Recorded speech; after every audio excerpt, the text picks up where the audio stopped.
राधे राधे दोस्तों। आज मैं आपको एक बहुत अच्छी कहानी सुनाने वाली हूँ।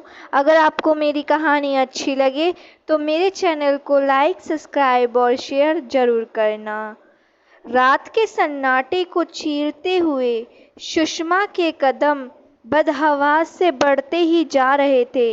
अभी बस कुछ दिन पहले ही तो उसकी शादी हुई थी और आज मेहंदी का रंग भी नहीं छूटा, पर ससुराल से भागना पड़ गया उसे। बार बार पीछे मुड़कर देखती, मानो कोई उसका पीछा तो कर नहीं रहा। चेहरे पर डर का साया फैला हुआ था। सामने से आती गाड़ी की आवाज भी उसे सुनाई नहीं दी। गाड़ी ने अचानक से ब्रेक लगाई, वरना सुषमा का तो आज अंत ही हो जाता। गाड़ी में बैठे शख्स को देखते ही सुषमा वहीं बेहोश होकर गिर पड़ी। गाड़ी चालक भी सुषमा को देखकर हैरान रह गया। सालों पहले के रिश्ते जागृत हो उठे। उसने सुषमा को अपनी गाड़ी में बैठाया और अपने घर की ओर गाड़ी बढ़ा दी। एक चल चरित्र की भांति उस शख्स की आंखों के सामने पहले की सारी घटनाएं घटने लगी। बार बार वो पीछे मुड़कर सुषमा की मासूम चेहरे पर नजर डालता। आखिर ऐसा क्या हुआ होगा जिसके कारण सुषमा भागी जा रही थी? यह सब सोचकर उस शख्स के दिमाग में चल रही ये बातें कुछ साल पहले की ही बात है। सब कुछ नॉर्मल था सुषमा की जिंदगी में। वह और सुषमा दोनों एक ही कॉलेज में पढ़ते थे। बहुत ही सुंदर और संजीदा लड़की थी सुषमा। हर किसी के साथ अदब से पेश आना और सबकी मदद करना उसके स्वभाव में शामिल था। उसकी यह खासियत पूरे कॉलेज में मशहूर थी। कितने लड़के उसके साथ दोस्ती करना चाहते थे, पर इन सब बातों पर उसका ध्यान नहीं जाता था। दूसरी तरफ ऐसी भी लड़कियां थीं जो उससे जला करतीं। उनमें से एक थी उसी के साथ पढ़ने वाली लड़की जया, जिसकी आंखों में सुषमा करकरी की भांति खटकती। नाटी और सवालिया जिया ही हीन भावना की शिकार थी, पर पैसे का रौब उस पर हमेशा छाया रहता। इसी को अपना हथियार बनाकर मेडिकल कॉलेज में ताल्लुकात रखने वाली सुषमा को आड़े हाथों वह ले लेती रहती। जिया की हमेशा यही कोशिश रहती कि किसी तरह से सुषमा को नीचा दिखाए। सुषमा के पिता एक साधारण से कर्मचारी थे और माँ हाउसवाइफ। एक छोटी बहन थी जो अभी स्कूल में पढ़ रही थी। सुषमा के पहनावा भी साधारण होता। वहीं दूसरी तरफ जिया का परिवार रईस था। उसके पिता की बड़ी फैक्ट्री थी जिसमें हजारों लोग काम करते। इस सब बात की भी ठोस हमेशा सुषमा को दिखाती रहती कि तुम्हारे पिता जैसे हजारों कर्मचारियों मेरे पिता के साए में रहते हैं। उस दिन तो हद ही हो गई। सुषमा ने जैसे ही कॉलेज में प्रवेश किया, तभी जिया ने सामने आकर टोका कि अरे यार, आज फिर से तुमने परसों वाली ड्रेस पहन ली। यह सुनकर जिया के साथ वाली लड़कियां खिलखिलाकर हंस पड़ी। सुषमा को बहुत शर्मिंदगी महसूस हुई, पर उसने कुछ कहा नहीं। जिया एक मौका भी नहीं छोड़ती सुषमा को शर्मिंदा करने का। सुषमा कभी कभी एकांत में जाकर रो पड़ती। उसी के कॉलेज में राजवीर नाम का एक लड़का पढ़ता था। जिया की हरकतें खुद उसे भी पसंद नहीं आती। बहुत दिनों से वह सुषमा पर ध्यान दे रहा था। सुषमा के स्वभाव से वह उसकी तरफ खींचा चला आया। जब भी सुषमा अकेले में बैठी होती, वह उसके पास चला आता, कभी सहानुभूति के तौर पर तो कभी नोटिस के बहाने। सुषमा को भी धीरे धीरे वह अच्छा लगने लगा। राजवीर और सुषमा अक्सर एक दूसरे के साथ नजर आते रहते। पूरे कॉलेज में उनकी दोस्ती की चर्चा होने लगी। ये बात जिया को बिल्कुल पसंद नहीं आ रही थी। सुषमा को वो खुश कैसे देखती? कभी किसी लड़के ने उसके साथ दोस्ती तक नहीं की थी। एक खिचड़ी उसके शातिर दिमाग में दस्तक देने लगी। उसके कॉलेज में एक कमरा था जो सालों से बंद पड़ा था। सभी का यह मानना था कि वहां पर किसी आत्मा का वास है। डर के कारण कोई आसपास भी नहीं फटकता। यह बात कितनी सच थी यह कोई नहीं जानता। पूरे कॉलेज में यह बात फैली हुई थी कि जो गलती से उस कमरे में चला जाए वो जिंदा वापस नहीं लौटता। उस कमरे में ही एक ही खिड़की थी जो खुली थी, पर अंदर इतना अंधेरा था कि कुछ दिखाई नहीं देता। उस कमरे की चाबी कॉलेज के गार्ड के पास रहती थी। जिया ने अपने प्लान में कॉलेज के कुछ छात्रों को भी शामिल कर लिया। उन लड़कों ने चाबी किसी तरह से हासिल कर ली। उधर सुषमा आने वाली आशंकाओं से बेखबर राजवीर के साथ खुश थी। कॉलेज में स्वतंत्र दिवस की तैयारी चल रही थी। रात का समारोह था। सुषमा और राजवीर एक नाटक का मंचन कर रहे थे। जब फंक्शन खत्म हुआ तो जिया सुषमा को बहला फुसलाकर उस कमरे के पास ले आई। वहां से पहले छिपे हुए लड़कों ने उसे कमरे के अंदर धक्का दे दिया और बाहर से ताला लटका दिया। फिर सब आपस में हंसने लगे। उनकी योजना सुषमा को बस कुछ घंटे के लिए बंद करने की थी। उधर राजवीर ने जब अपने आसपास सुषमा को नहीं देखा तो खोजने लगा। तभी उसे जिया कुछ लड़कों के साथ नजर आई। मन में थोड़ा संदेह तो हुआ। जिया ने जैसे ही राजवीर को देखा सकपका गई। वह सुषमा के बारे में पूछने पर जिया ने बोला कि वह घर चली गई है।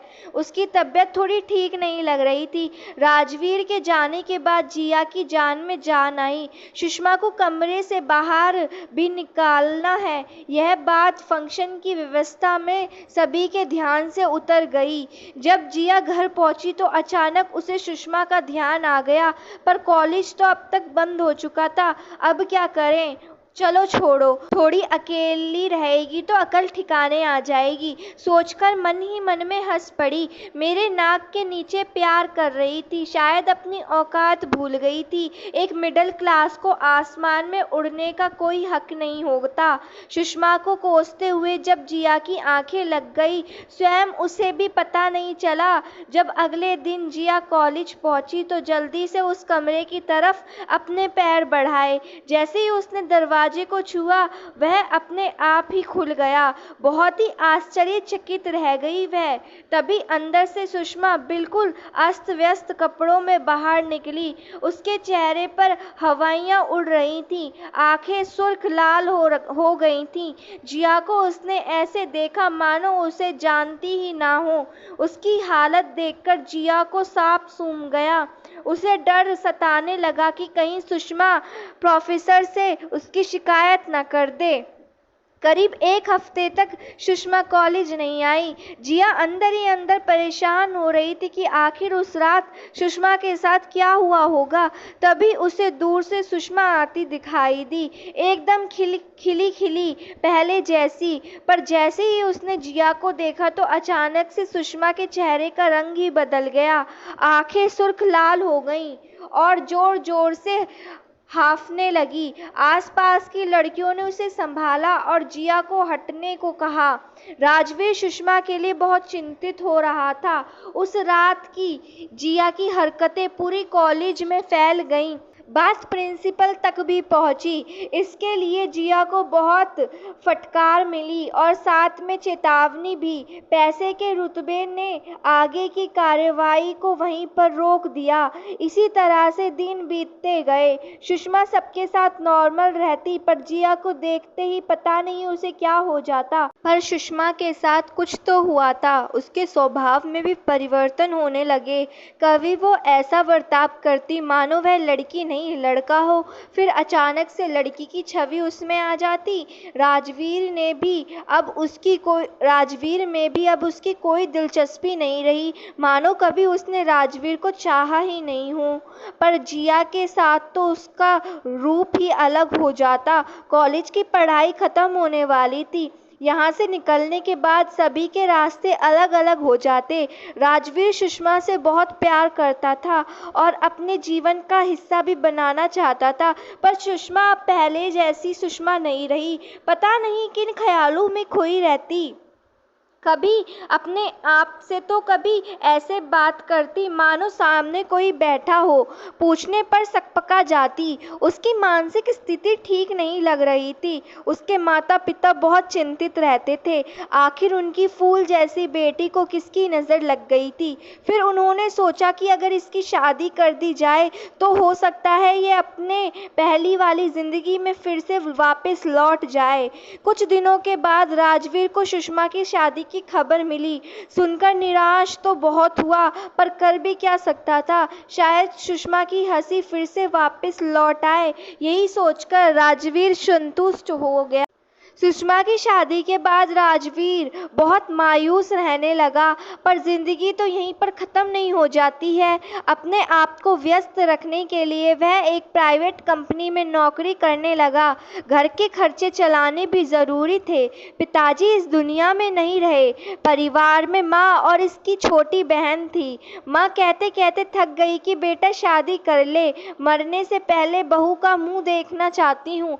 पर राजवीर ने तो जैसे शादी ना करने की कसम ही खा ली थी। उस रात वह ऑफिस से देर रात काम करके घर लौट रहा था, जब सुषमा उसकी गाड़ी से टकराते टकराते बची। विचारों के झरमुट में उलझकर कब वह घर तक आ गया, स्वयं खुद को भी नहीं पता चला। नियति ने दूसरी बार उसकी प्रेयसी से उसे मिलाया था, पर वह चाहकर भी पुराने दिन नहीं लौट सकते। अब सुषमा किसी की ब्याहता थी। उसके रास्ते अलग जा रहे थे। गाड़ी को घर के नीचे खड़ा करके उसने नौकर को आवाज़ दी। फिर उसके सहारे से सुषमा को पिछली सीट से उठाया और घर के अंदर ले गया। माँ ने एक अनजान लड़की को राजवीर के साथ देखा तो चौंक पड़ी। कई सारे सवाल मन में घूमने लगे। राजवीर ने माँ को इशारे से चुप कराया और फिर सुषमा को अंदर के कमरे में लिटा दिया। खुद वहीं सराहने बैठकर उसके होश में आने का इंतजार करने लगा। आंखों से वह सुषमा के मासूम चेहरे को निहारे जा रहा था। इसी लड़की की मुस्कुराहट और सादगी पर फिदा था वह। कितने हसीन पल थे वह कॉलेज के दिनों के। जब सुषमा उसकी ज़िंदगी से चली गई तो कितना हताश हो गया था वह, पर उसने अपने आप को किस तरह संभाला। पिताजी के जाने के बाद आखिर माँ और छोटी बहन का वही तो सहारा था। फिर अपनी जिम्मेदारियों से पीछे कैसे छुड़ाता, पर अपने साथ नाइंसाफ़ी कर गया। सुषमा के अलावा दिल में किसी और लड़की को जगह नहीं दे पाया राजवीर। माँ कहती रहती कि शादी कर ले बेटा, पर उसने तो जैसे कसम खा ली थी कि शादी ना करनी। अचानक सुषमा की आवाज़ से उसकी निंद्रा टूटी। सुषमा आश्चर्य से उस कमरे के सभी चीज़ों को देखने लगी, मानो किसी को खोज रही हो। तभी राजवीर की आवाज़ से वह उसकी तरफ मुखाबित हुई। जैसे ही राजवीर को उसने देखा, एक बच्चे की भांति उसके गले से लिपट गई। चंद साल ही हुए थे दोनों को एक दूसरे से अलग हुए। राजवीर ने भी उसे अपने से चिपका लिया। सहानुभूति का स्पर्श सुषमा को अंदर तक छू गया। तभी अचानक से सुषमा ने अपने आप को राजवीर से अलग किया। शायद दोनों को अपने अपने दायरे का आभास हो गया था। राजवीर के सामने बहुत सारे प्रश्न थे, जिसका जवाब वह कई सालों से ढूंढ रहा था। कमरे में बंद होने की घटना से लेकर आज तक की सारी घटनाएं उसके लिए एक प्रश्न चिन्ह बनी हुई थीं। पर अभी सबसे बड़ा सवाल यह था कि आखिर सुषमा अपने ससुराल से क्यों भागी। चंद दिनों में ही ऐसा उसके साथ क्या घटित हो गया। तब सुषमा ने एक ठंडी सांस लेते हुए जो बातें बताई वह वाकई में खून जमा देने वाली बातें थी। कितने अजीबोगरीब हालात में सुषमा की ज़िंदगी गुजर रही थी। कितना कुछ सहा उसने। अपनी बातों को बयां करते हुए सुषमा ने बताया कि कॉलेज से निकलने के बाद, या यूँ कहूँ कि कॉलेज के उस कमरे में बिताई एक रात ने मेरी ज़िंदगी ही बदल दी। हर समय मुझे यह एहसास होता रहता कि कोई मेरा पीछा करता है। अपने आसपास में किसी की मौजूदगी हमेशा महसूस करती रहती। कभी नींद में बड़बड़ाती तो कभी एकांत में अपने आप से ही बात करती रहती। माँ पिताजी परेशान रहने लगे। एक आकृति को मैं हमेशा अपने आसपास महसूस करती रहती। शायद वो साया मेरे से कुछ कहना चाहता हो या कुछ करवाना चाहता हो, पर एक बात तो मैं निश्चित रूप से कह सकती हूँ कि वह साया एक आदमी का था। एक रात मैं अपने कमरे में नींद का इंतजार कर रही थी। करवट बदलते बदलते आधी रात बीत गई, पर नींद आने का नाम ही नहीं ले रही थी। अचानक से एक तेज हवा का झोंका मेरे पास से गुजरा और मेरी कान की बाली को छू गया। अपने कानों में मैंने सुषमा सुषमा की ध्वनि स्पष्ट सुनी। मैंने इधर उधर देखा पर कोई नजर नहीं आया। मैं मुंह से माँ माँ की आवाज निकालना चाहती थी, पर आवाज गले में ही अटक गई। अचानक मेरे सामने एक आकृति हवा में लहराई। यह देखकर मैं डर गई, वहीं बेहोश हो गई थी। फिर सुबह जब आँख खुली तो मैंने अपने बिस्तर पर थी और मेरे पास ही मेरी माँ चिंतित होकर बैठी हुई थी। पिछली रात वाली घटना मैं माँ को बताना चाहती थी, पर कुछ सोचकर चुप रह गई। इन घटनाओं को बताकर मैं उन्हें और परेशान नहीं करना चाहती थी। अपनी जिंदगी से तंग आ गई थी मैं। अगले दिन मेरी जिंदगी की किताब के पन्ने बदलने वाले थे। मेरे लिए एक महेंद्र नाम के लड़के का रिश्ता आया। वो रिश्ता कैसे और किसके द्वारा आया, ये बात ना मेरे घर वालों को और ना ही मुझे पता चली। पिताजी ने घर और खानदान देखा और मुझे ब्याह दिया।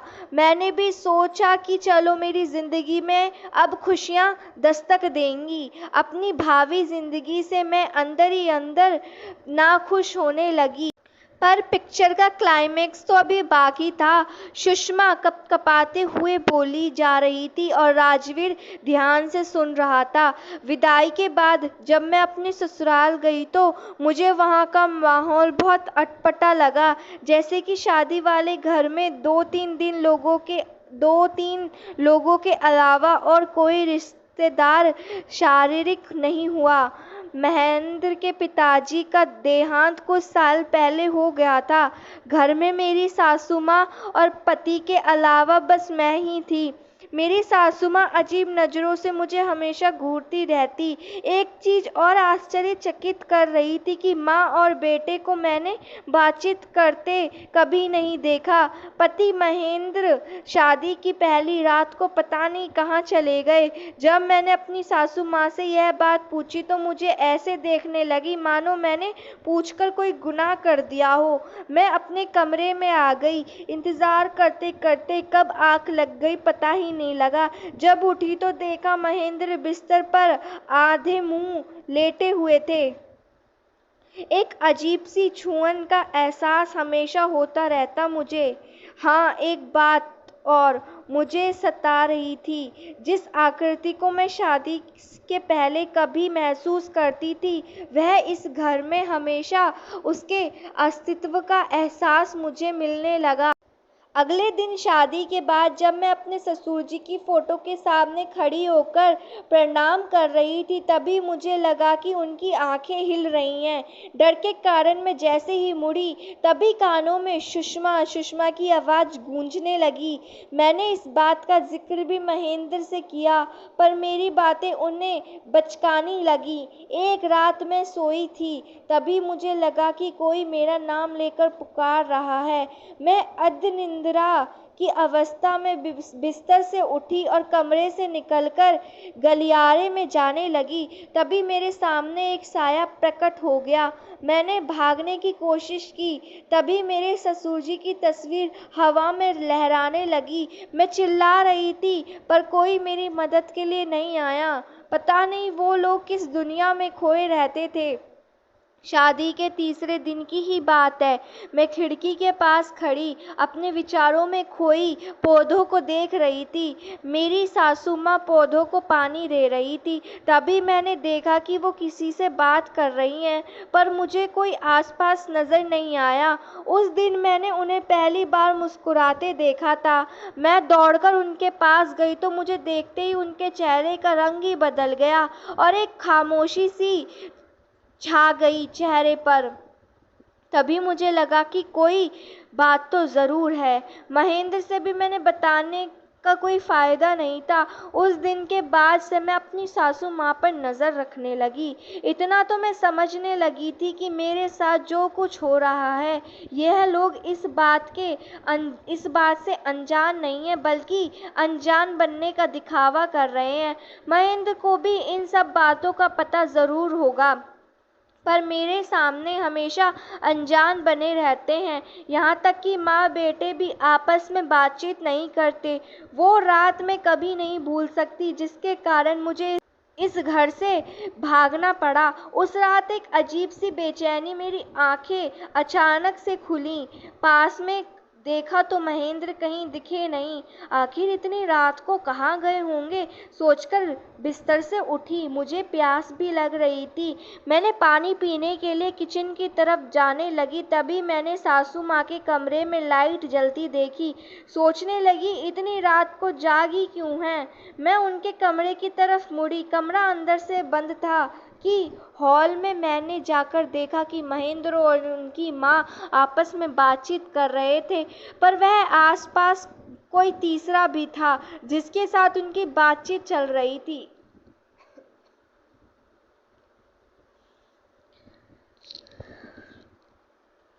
आसपास देखा पर कोई नजर नहीं आया। तभी सामने के शीशे में एक उभरती आकृति दिखाई दी। उस साए को देखकर मेरे गले से आवाज निकलनी ही बंद हो गई। जो तीसरा आदमी था वह मेरे ससुर जी थे, जो अपनी पत्नी और बेटे से बातचीत कर रहे थे। मेरा पूरा शरीर ठंडा हो गया। इसका मतलब था कि जिस आकृति का एहसास मुझे हमेशा होता रहता, वह मेरे ससुर जी थे ही, और यह बात इन दोनों को पता थी। आखिर वह मेरे पीछे क्यों पड़े हुए थे। यह सब देखकर मैं इतनी घबरा गई कि तुरंत वहां से भाग निकली। मेरे हाथों से अभी मेरी मेहंदी भी नहीं छूटी थी और अपने ससुराल से मुझे भागना पड़ गया। उस रात में भागती ही जा रही थी कि तुम मेरे सामने आ गए। मेरे दिमाग में वो सारी चीजें इस तरह से बैठ गई हैं कि मुझे हमेशा लगता है कि कोई मेरा पीछा कर रहा है। दो आंखें हमेशा मुझे घूरती रहती हैं। मैं किसी से बात करती हूँ, पर बाद में पता चलता है कि वहाँ पर कोई नहीं होता। कहते कहते सुषमा रो पड़ी।